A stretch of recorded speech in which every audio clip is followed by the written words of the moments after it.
अच्छा गुरुजी, काफ़ी आपकी दिनचर्या है और देश विदेश का भ्रमण है और बॉर्डर पे भी आप सैनिकों से मिलने जाते हैं, और इसके बारे में आपका क्या अनुभव है, ज़रा उसके बारे में बताइए। किस तरीके से ये फीलिंग आपके अंदर आती है कि हमको अभी तो सबसे मिले ही है, अब फौजियों के साथ भी मिलना आपने शुरू कर दिया है आज के दिनों में।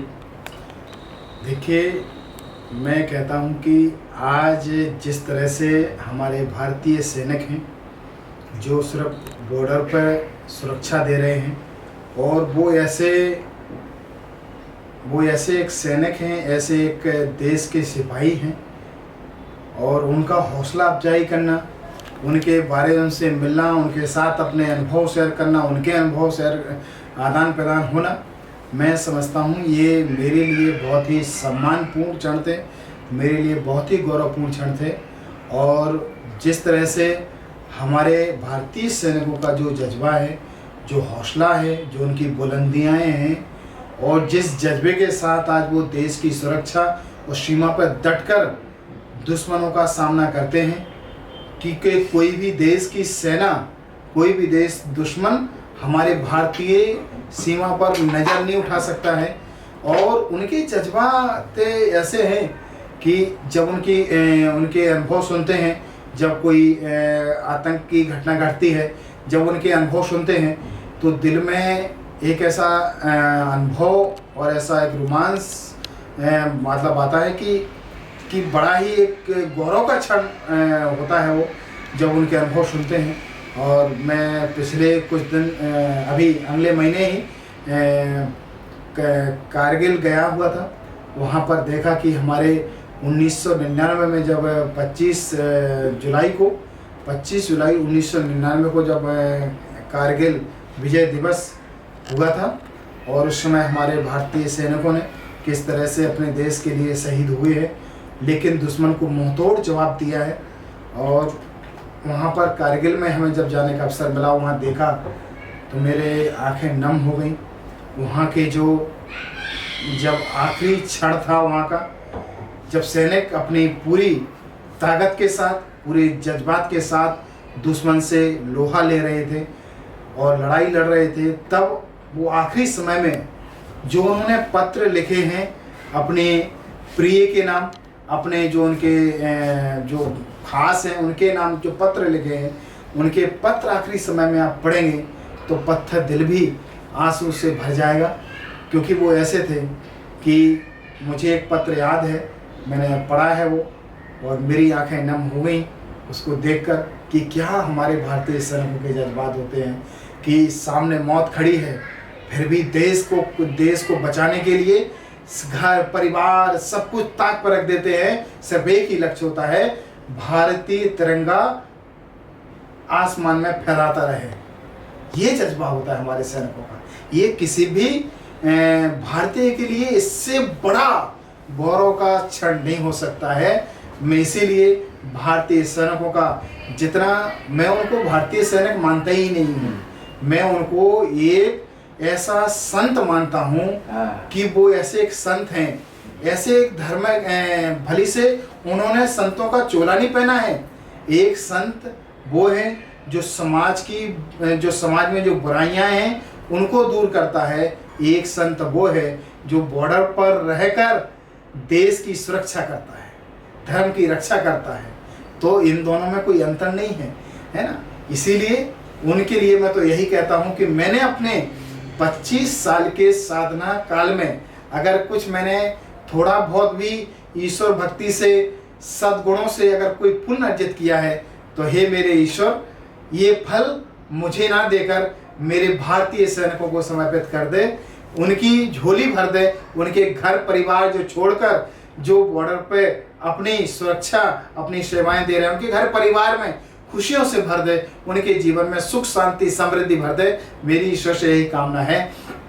अभी देश का अमृत काल चल रहा है, और अभी 15 अगस्त जो है, 15 अगस्त हमारे देश के, इसमें 15 अगस्त 1947 को हमारे देश को भली आज़ादी मिली हो, लेकिन 15 अगस्त हमारे देश का वो गौरव क्षण है, वो ऐतिहासिक क्षण है जो हम फख्र से कह सकते हैं कि हम आज़ाद हैं, और आज़ाद विचारों से नहीं हैं। हम अपनी हर धर्म को लेकर हैं, हम समाज को लेकर आज़ाद हैं, हम बोलने को लेकर आज़ाद हैं। लेकिन इस 15 अगस्त के अवसर पर मैं सभी से कहना चाहता हूँ कि आओ हम मिलकर इस देश को और उन्नति की ओर ले चलें, एकता की ओर ले चलें, समन्वय की ओर ले चलें, समरसता की ओर ले चलें। आओ हम देश को हम बगैर किसी भेदभाव के अपने देश की जो हमारी विरासत है वो पूरी दुनिया में पहुंचाएं।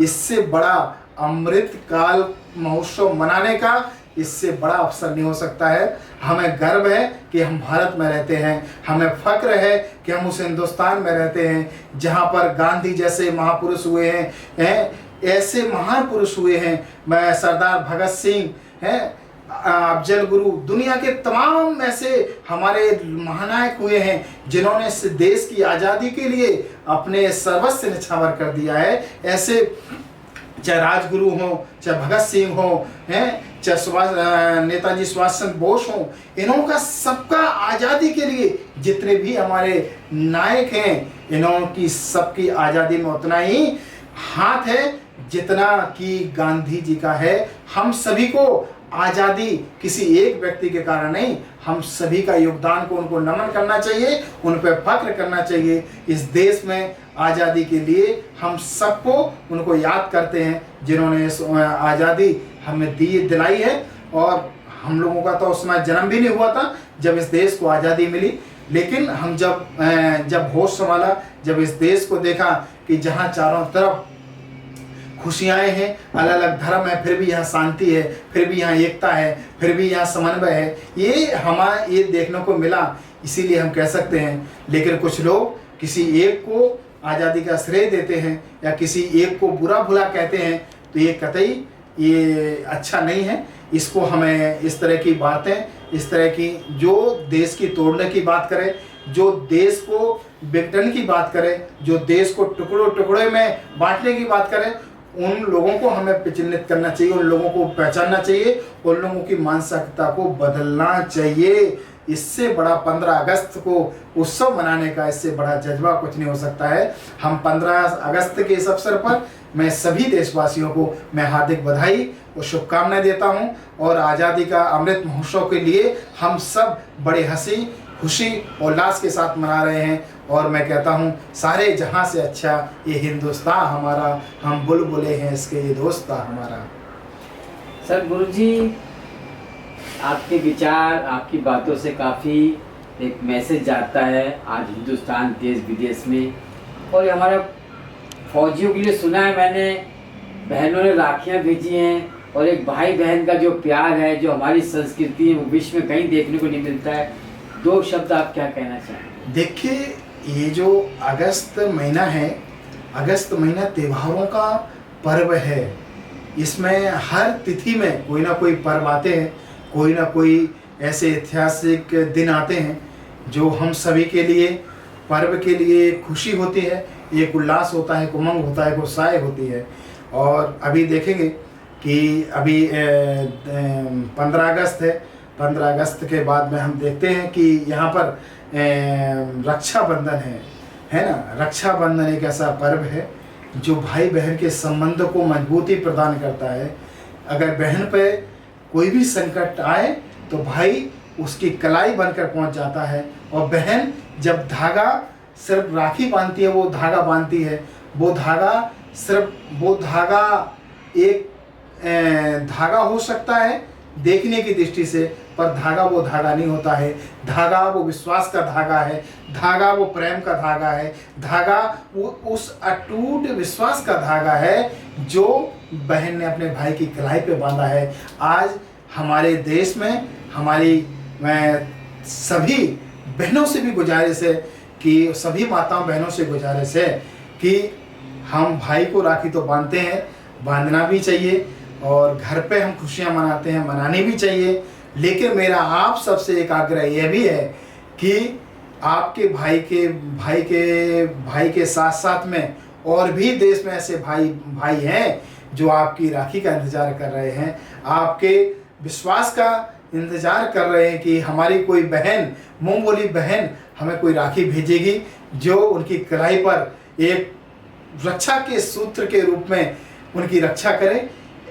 और मेरे बहनों से एक निवेदन है कि उनको, उन भाइयों को भी राखी भेजें जो बॉर्डर पर आपकी सुरक्षा कर रहे हैं। हमारे भारतीय सैनिकों को राखी जरूर भेजें, उनको रक्षाबंधन उनको उनके साथ भी मनाएं।